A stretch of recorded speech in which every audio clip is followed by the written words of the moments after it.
Howdy, gang, and welcome once again to the Duct Tape Studios. I'm Jeff McAleer, your host here at the Gaming Gang channel. Thanks for joining me once again. Today, I am going to share my review of Blade Runner, the role-playing game, case file number 2, Fiery Angels, from Free League Publishing. This is written by Tomas Härenstam and Joe LaFavi, with artwork provided by Martin Grip, Gustav Ekelund, Elko Sebring, and Christian Granith. And I apologize, I guarantee I've mispronounced at least one of those names. This box set is available now. It carries an MSRP of $39.99, or you can grab just the PDF alone over at DriveThruRPG for $17.99. I do want to mention you must have either the Blade Runner starter set or the core rulebook for the role-playing game in order to utilize this box set. This is not standalone.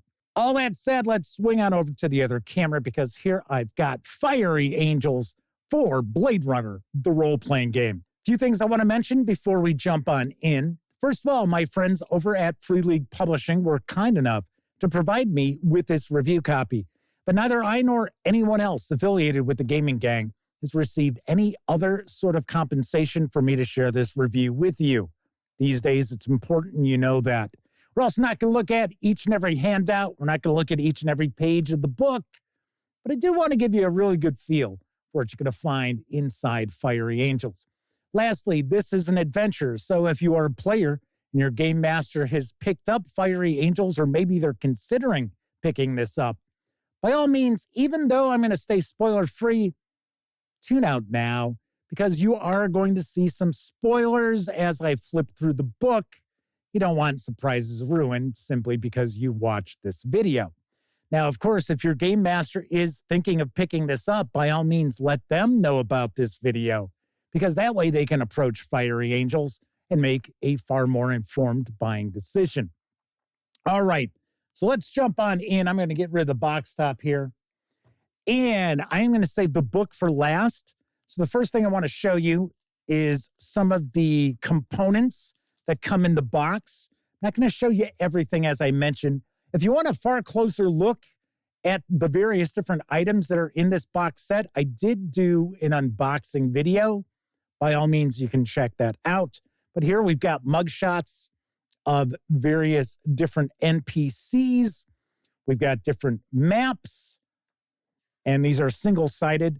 One thing I like about these paper maps that Free League Publishing tends to include with a lot of their box sets is that they're not just matte paper. They have a treatment, so these will hold up to repeated use at your game table. So as you can see, we've got quite a few of those. We have a folder, an envelope really, for various different clues. I got to say, this is a really tight squeeze. So hey, all right, I'm getting them out fairly easy. So I thought that's a cool little extra here. We saw this in the starter set as well, because the starter set includes a case file. It's the first case file. So I like this, where the players can keep their clues in this envelope. Pretty nice. We've got a variety of different things. We've got photographs. We can actually zoom in on the photographs. We have a couple of newspapers, sort of like, can you spot the difference between the two? I thought that was cool.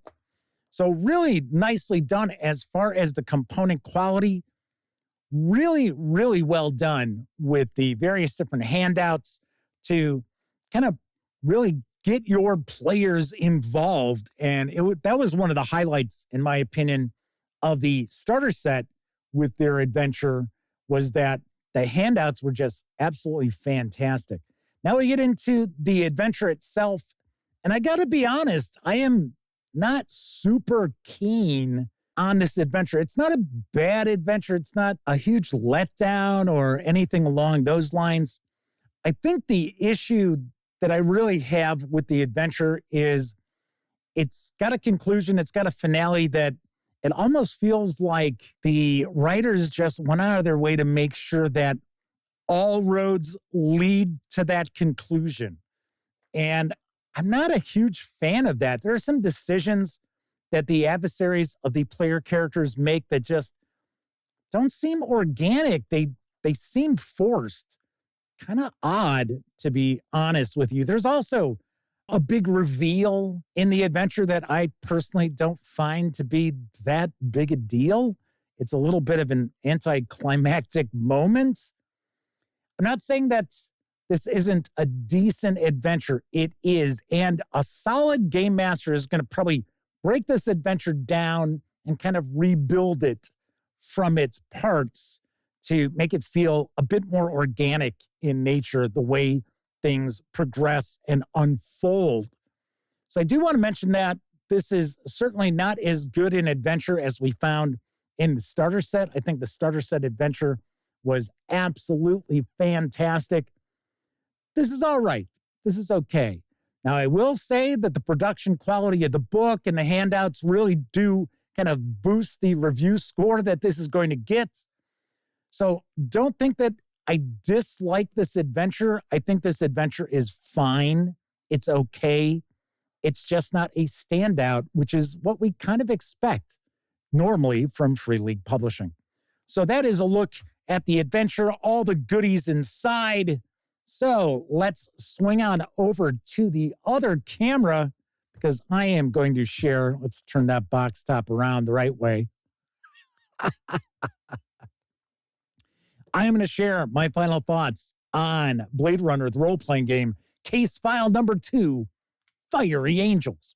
Well, as I've already pointed out, I think the component quality is top-notch, production quality really excellent, which is what we expect from Free League Publishing. I think it's a bigger surprise when Free League Publishing doesn't knock something out of the park as opposed to when they normally do knock things out of the park. The adventure itself is fine. It's okay.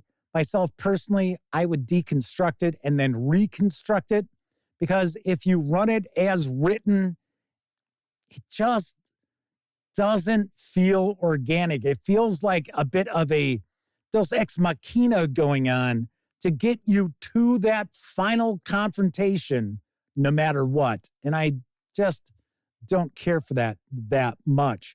It's not a terrible adventure. It's not a bad adventure. It's fine.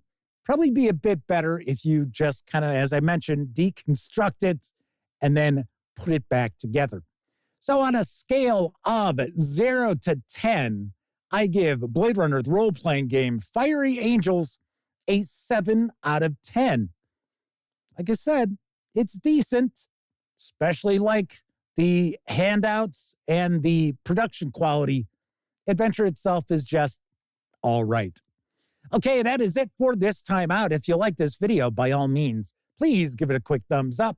Subscribe to the Gaming Gang channel if you haven't already. And if you do subscribe, don't forget, ring that bell. It'll not only let you know when I share videos such as this review, it'll also inform you when my live stream, the Gaming Gang Dispatch, airs Tuesday, Wednesday, and Thursday evenings right here on YouTube at 7 p.m. Central. Of course, when you're not watching videos on the channel, be sure to visit gaminggang.com for all latest in tabletop gaming news, reviews, and a whole lot more you are not going to find here on the YouTube channel. You know the drill. Get your geek on at thegaminggang.com. Thank you very much for watching. Once again, I'm Jeff McAleer. And until I see you next time, I certainly hope all of you get to enjoy plenty of great gaming with your gang.